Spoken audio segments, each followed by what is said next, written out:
Good morning, everyone. This is Kate. This is the Inspired by Her podcast. And I'm so excited. I have here Fauzia Malik. She's a serial entrepreneur, CEO of Super Meals Limited, producer of Cool Blue Pure Drinking Water in Tanzania.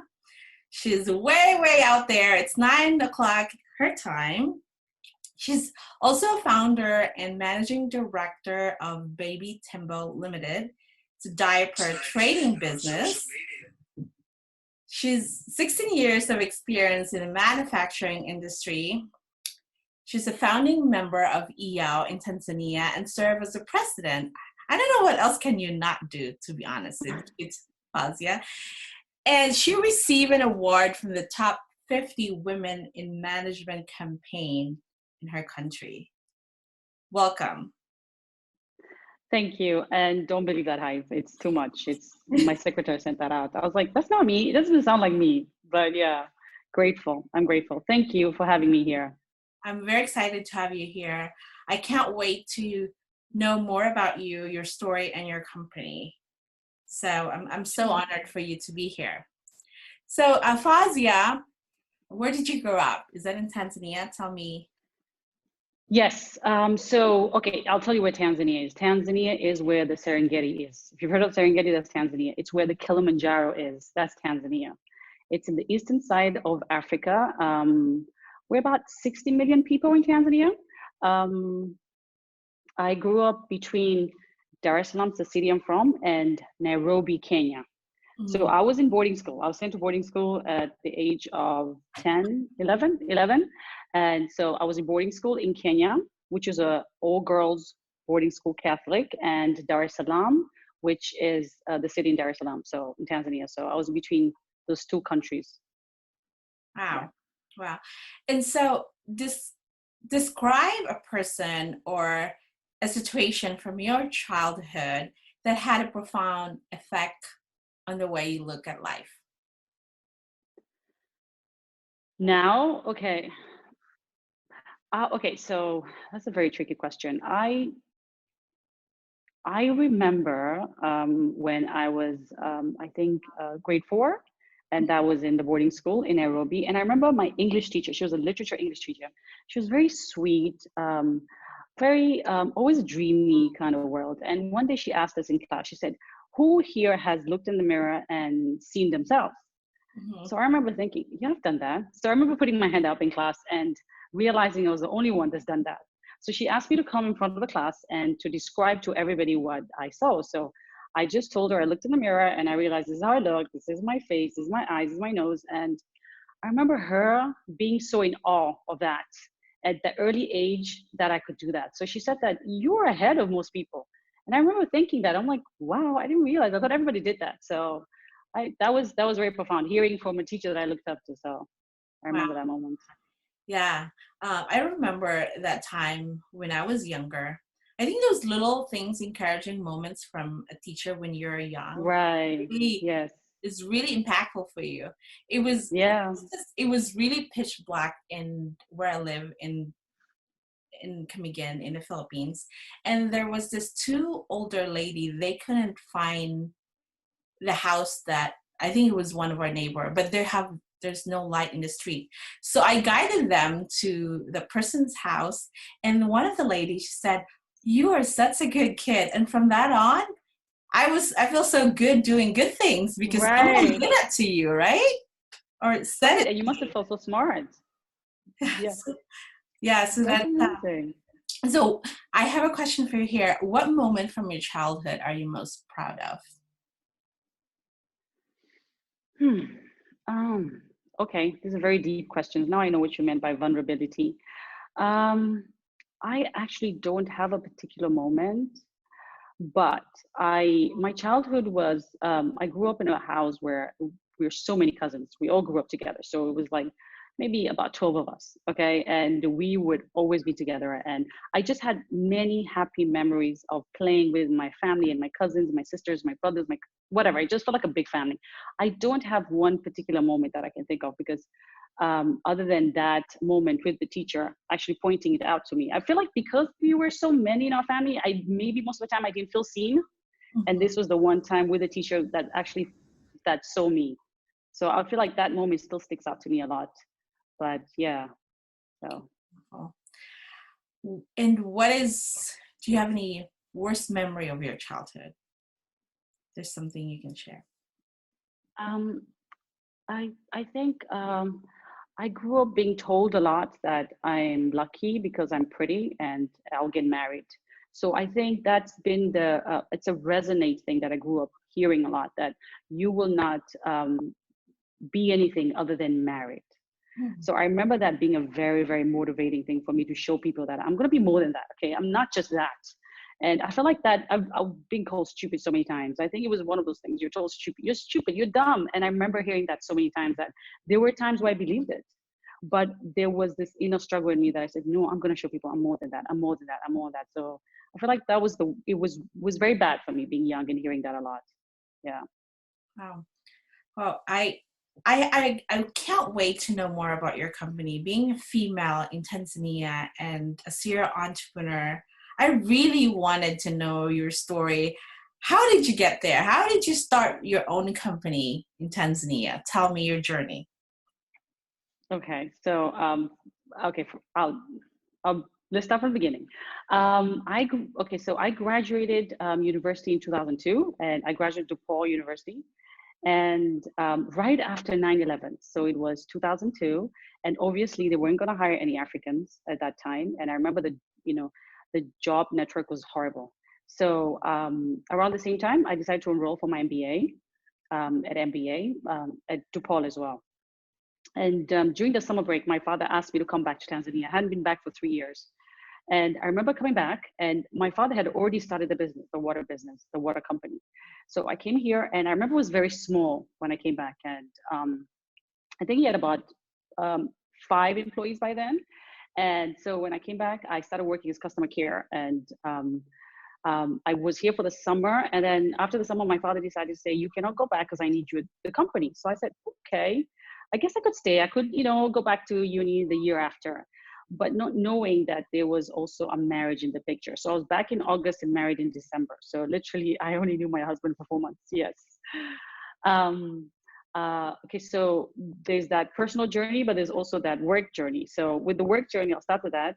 Um, I worked for my father and I grew up in the company. So from customer care, I went to operation, then I grew up the company. And in 2002, I asked my father to step down and I fully took over the company. And I built 2 factories. I have over 100 employees now. We have 30 trucks. So we distribute water. Okay, so we're a manufacturing company, bottle water. Um, in Tanzania, not everybody has access to clean water. So we care about people's health. And we've made it accessible by delivering for free at homes. And that's actually been our competitive advantage. But over time, I obviously started another factory and came up with new products, but mostly in water sector.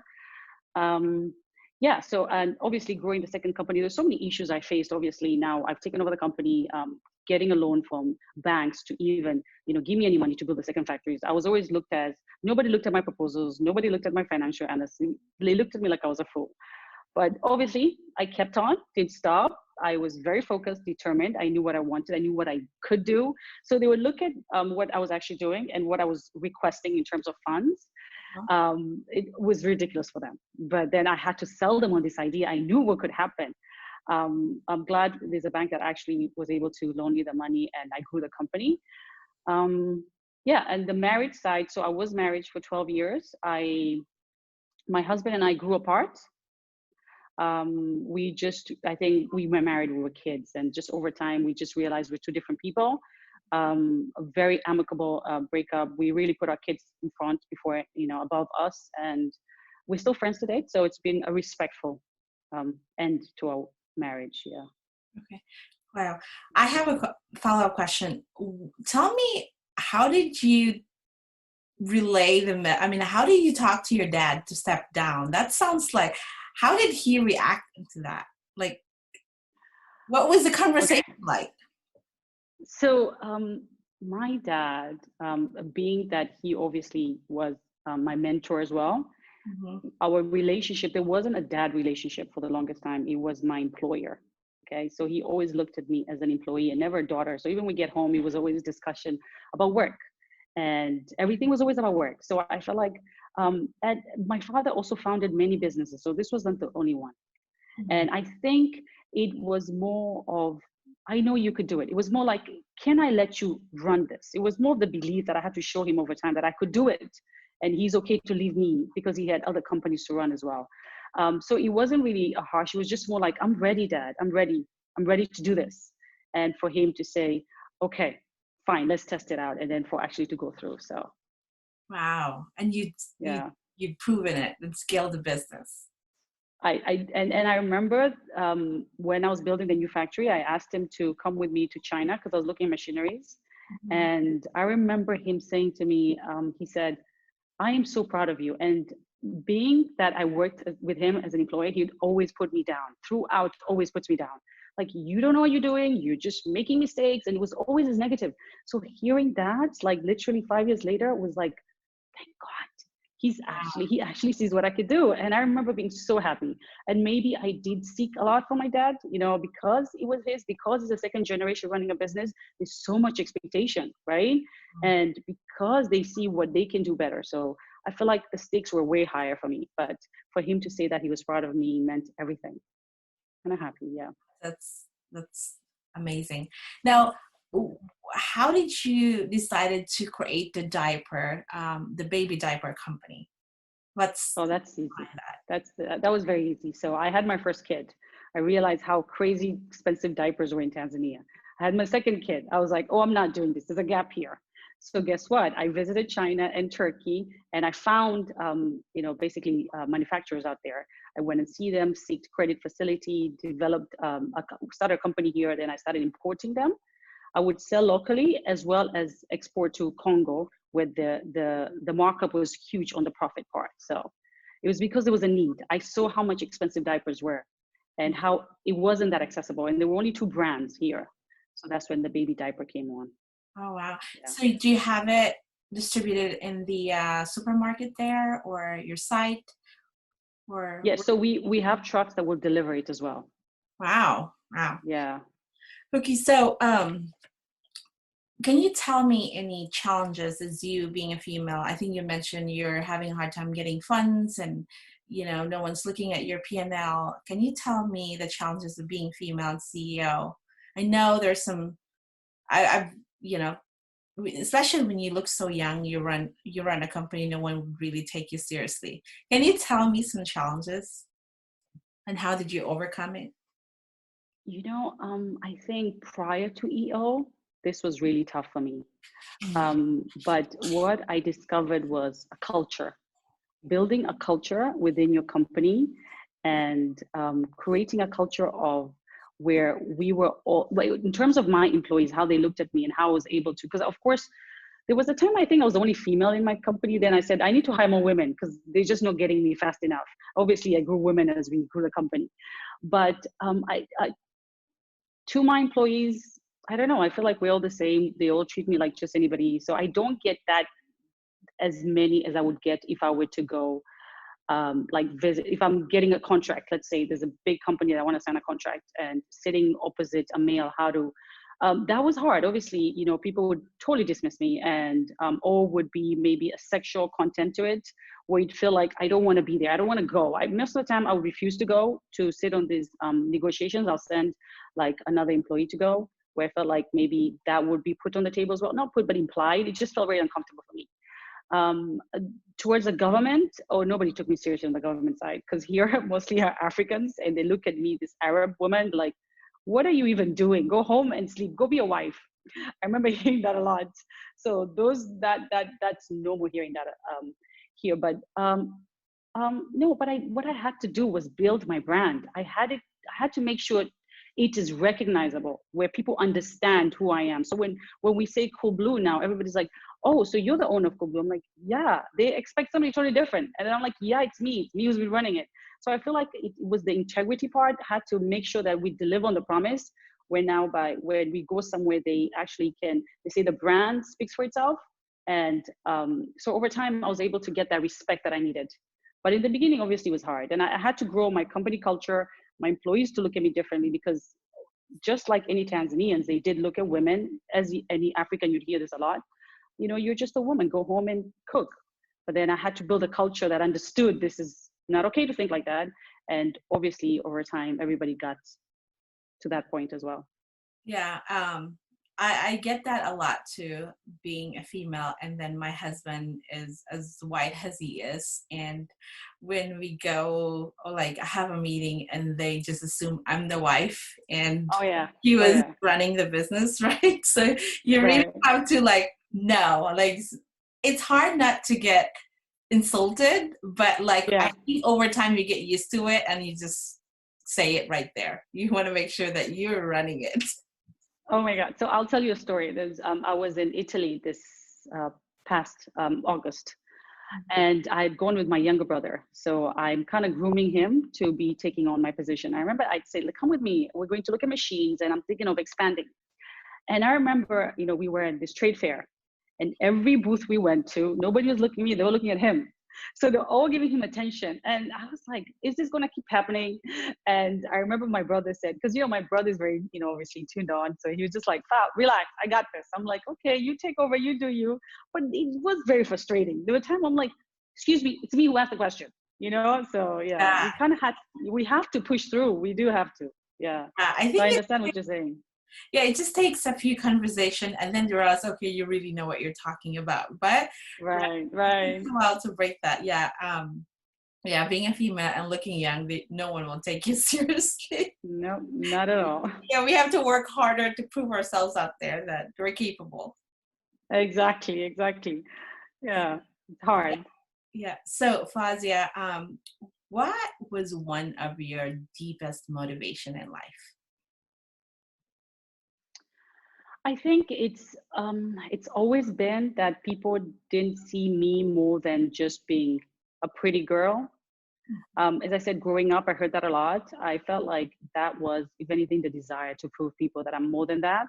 So it has been underlining that I am, you know, I think it's just that I am smart. I can do this. I can do that. That's been my deepest motivation to date. I still struggle with it, obviously. I still have people, you know, obviously, like you said, you walk in, they don't even take you seriously. So that's still my motivation to date. I can do this. Just give me a chance. I can do this. And yeah, I keep going. I love that. Just give me a chance. I can do this. Yeah. That's actually what I said to my very first interview, and I got hired. Yeah, What was I got, that?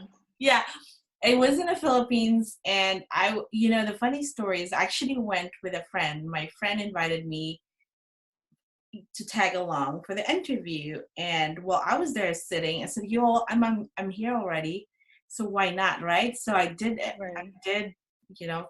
He interviewed me, and he actually hired me instead of my friend. So I felt really bad. But that's what I Oh said. my God. Just try me. I'll prove it to you. I'll really do. I will do my job. And he hired me. And I wasn't Good for even you. prepared. It was in a different city. I didn't have any bags, so I had to grab my bag. And it was Friday, and he told me to work on Monday, so I have to fly last minute. And I don't know where to live, but I went to the city and no friends, and I Oh don't my even know the God. job. I, Oh, what happened with your friend? That's crazy. you know, actually, I think she wasn't happy that I got the job. So I can imagine. yeah, so but that was say it just reminded me when you said that word. That's exactly what I Right. said. And every time I go for an interview, I always get hired That, right away. but I think also there's a thing in you that knew you could do it, you know? So it's like that push. Yeah, Yeah, you that had to push. say something. Yeah, you had to say it. You had that moment. Yeah. So I know what you And mean. Yeah. yeah, and every time I do an interview, I keep on waiting for that. Who's that someone would tell me that yeah, I keep Yes. on waiting. Yeah. Like it's not a hard word to say or a phrase to say, but no, it's like I keep on waiting for that word. Oh Or my God, you're so right. Yes, you're absolutely right. When I do interview women, I want them to say that. I want them to say they can do it. Let me believe in you. I need that, you know? I feel like it's such an easy hire if somebody said that. You're like, you can do it. Good, do it. Yeah. yeah. Okay, so you're running this multi-million dollar company. Tell me about the mistake that you made. Hmm. Um, okay, so I think my mistake that I made, I feel like it applies in my life a lot, and it trickles down in every area, and that is I really put people's opinions above mine. Mm, And whether it's my family, whether it's employees, whether it's relationships, it's always that. Like, the best example I can tell you, I remember there was an employee that I had, and I could see this guy just couldn't do it, right? And I knew in my guts he couldn't do it, but there was all these things that he said he could change this. And, you give people chances over chances. And I think it's taken me to 42 years to realize that no, once you know something, just do it. Like you have to trust your instincts. So I feel like I have allowed too many people to speak over things that I knew I could do it. So if anything, that's the mistake. I'm hoping to learn that I stop making it, but yeah, we'll see. okay. Yeah. So do you have this majority of your employee that are they female or mix or what? So currently mixed. Mm-hmm. Yeah. Okay. Okay. Do you find that women would tend to look up to you than male, or do you feel like you still have to prove yourself at this point? Um, Definitely, the women look up to me a lot. They actually, it's weird. I feel like the women that I have, we bond so much faster. Of course, we know why. And I really coach them more than I would a man. I don't know why, because and it's always that thing. It's like, I want you to do more. I know you can do more. I spend lots of time coaching them, and you do get these shining stars that come across, that actually prove to you they can do it. So um, definitely, I'd say, yeah, the women look up to me, and the male, obviously. I mean, there are some employees that always write me these nice, positive messages of how I've changed their life. So maybe they do as well. I don't know. Yeah. I think it took me a while how to really more gentle to manage people. I think EO helped me a lot until Yes. Calm like down. what a blessing, right? Yeah. Yeah, in the beginning when Totally. like, you're just starting up, you're just hardcore, like Yeah. really tough. And then in the Yes. end you realize, you know what, human being, it's the same how you treat, goldfish to a person. Like we really have to be gentle to everyone. Yeah. Yeah. And you Took me have a to while to care, learn right? that. Yeah, it took me a while Yeah. to learn that. Yeah, so what scares you the most about this current situation? I mean, you're in water, so, but is your, like, Oh, are you affected with a so food supply? I am lucky. Obviously, I have lost some business. I would say I've lost 40% of my business because of a lot of. So we do deliver to offices as well and homes, but mostly the offices are the ones that have shut down. So that part of my business has gone down. Um, so I am affected. Am I scared for my company or for the country?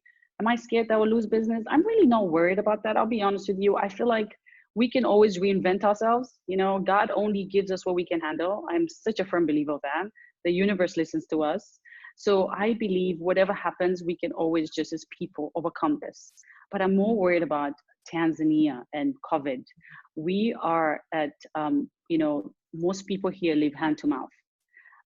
And we are over 60 million people. And considering our healthcare system is way below what American is.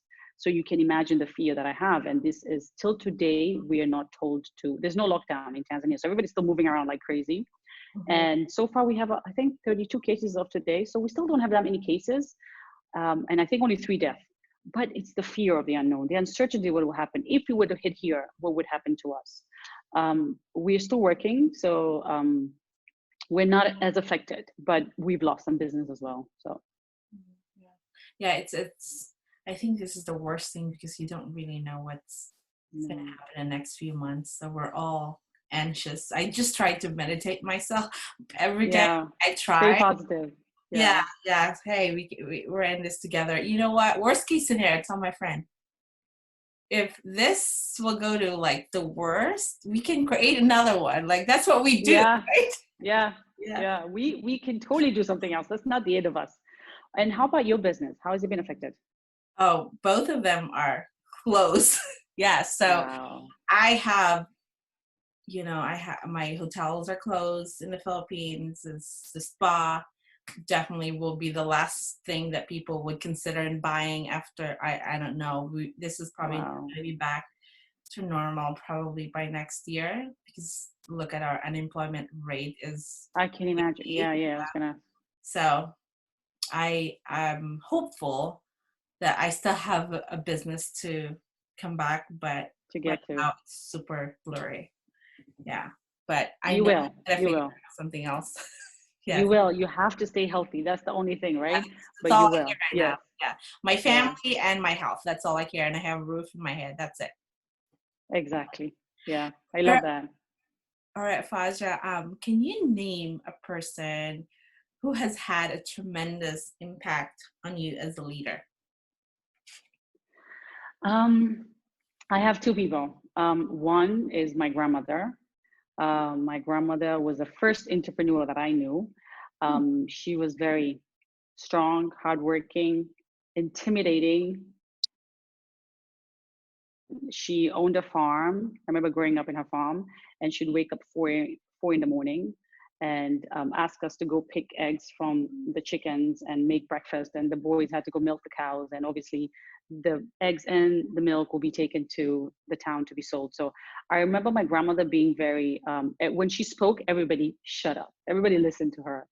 She was so powerful. I can't even tell you. Till today, I get people telling me like, "That was your grandmother." I'm like, "Yeah, like that woman, she I grew I and thank God I come from a line of lots of women. So my cousins were obviously raised by grandma.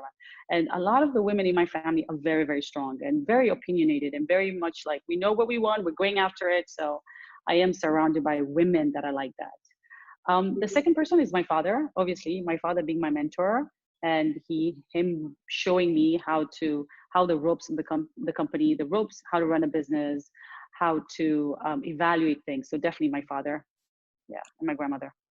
Okay. That's wonderful. What is something you would do even if you never made any money?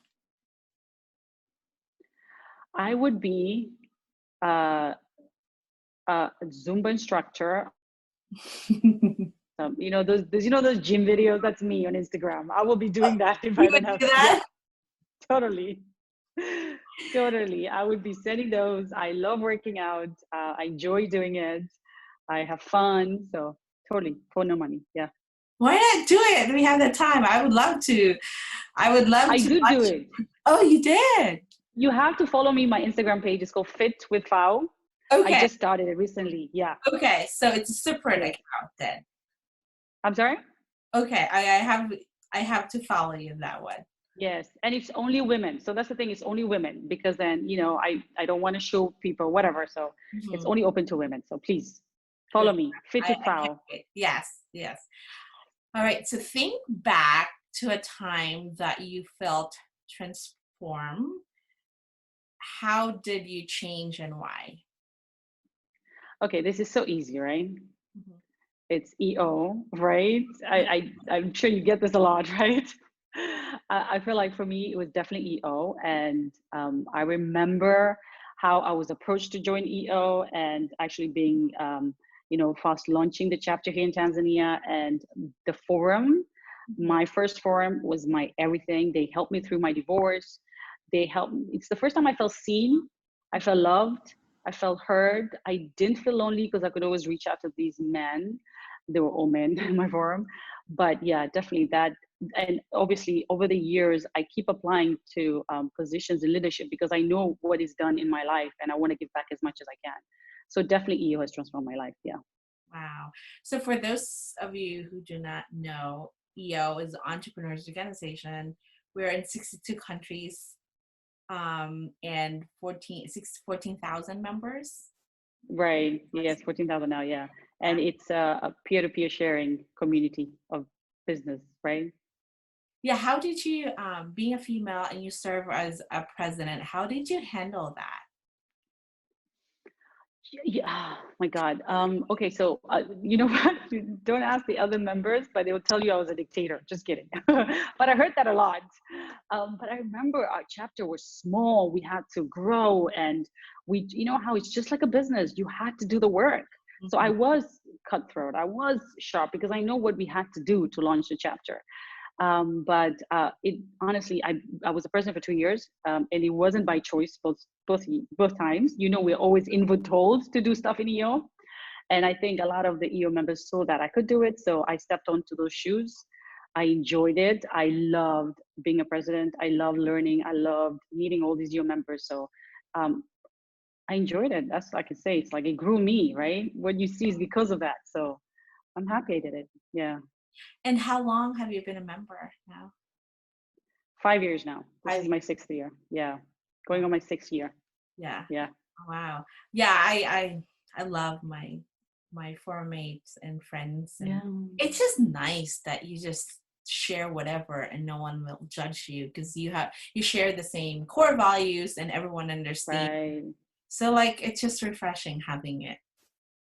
Yeah. And it's the whole vulnerability. Like you're allowed to be vulnerable there and Yeah. you can just say whatever and it's confidential. So that's definitely, Especially this time, like we just had our check-in an hour ago, and it's just nice to have a support system. Like we all yeah. need each other. Yeah. So I mean, I love the Women of EO page. It's the one that pops 24/7, right? Have you noticed on Instagram? I mean, WhatsApp, sorry. yes. Yeah. Oh my God. I love Yeah. it. I It's love it. like Yeah.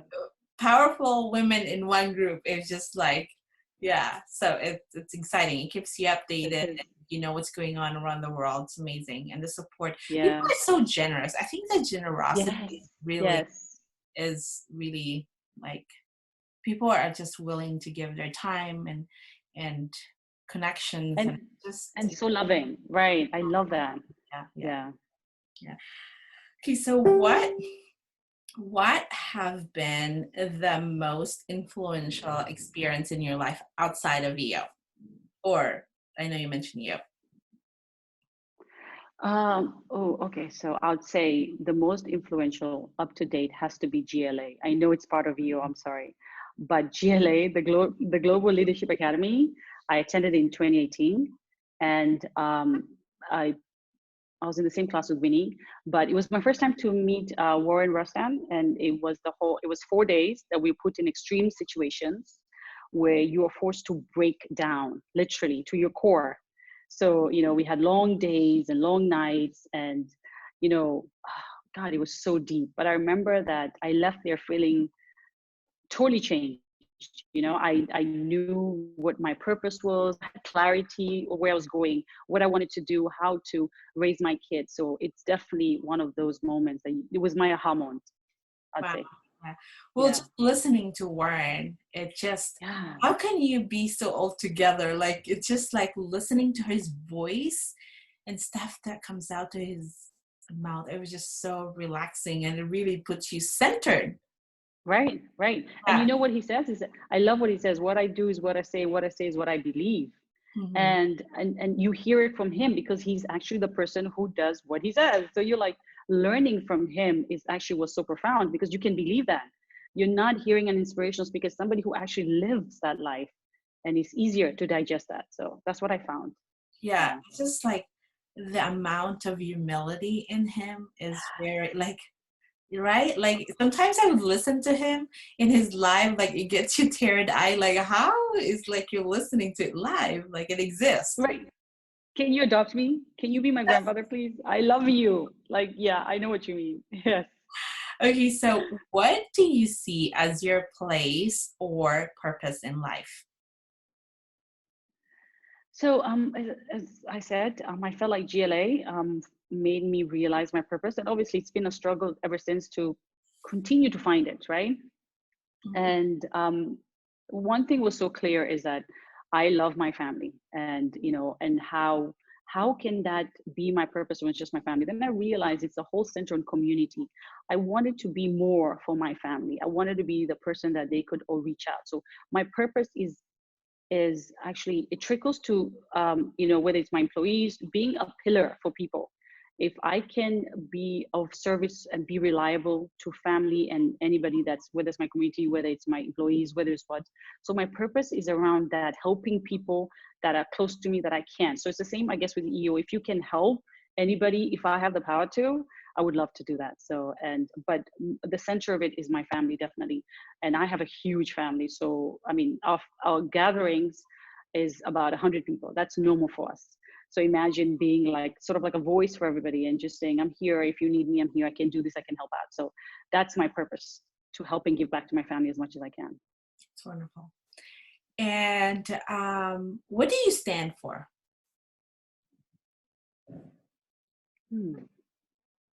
Integrity, I guess, respect. Yeah. That's wonderful. Love. Yeah. Integrity is my very first as well. I think it's yeah. It's wonderful. And Fauzia, how do you want to be remembered? You know what? I don't know if it sounds okay, but I do want to be remembered as reliable. But it's reliable in a way that I guess I do love what Warren said. It's like what he says, what he do is what he believes, you know. So I want to be that person that people can always call on and be there for them. And if I can help in any way, I'll try to. But also in a way, if I can inspire as many young girls that are growing up in the Arab community, and obviously any girls around that look up to me. So if I can inspire anybody and share my story, obviously I would love to be remembered as the person that, you know, that actually said she would do something and she did it. So definitely reliable is in the center of this. Yeah. Well, thank you so much, and thank you for being open and sharing your story. I'm so happy for you. I mean, thank you so much, and you stay safe. Thank you. Thank you so much. I can't wait to follow your Instagram workout. Yes, Fit with Fau, please. Yeah. Oh, where can they find you? Can you shout out your handle? Okay, so it's Fit with Fau at Instagram. Yeah. Do you want me to share with you? I'll share it. Yeah, absolutely. Yeah. All right. Okay. Thank you, and have a great night. Thank you so much. Thanks for the call. I enjoyed this. Yeah. Bye.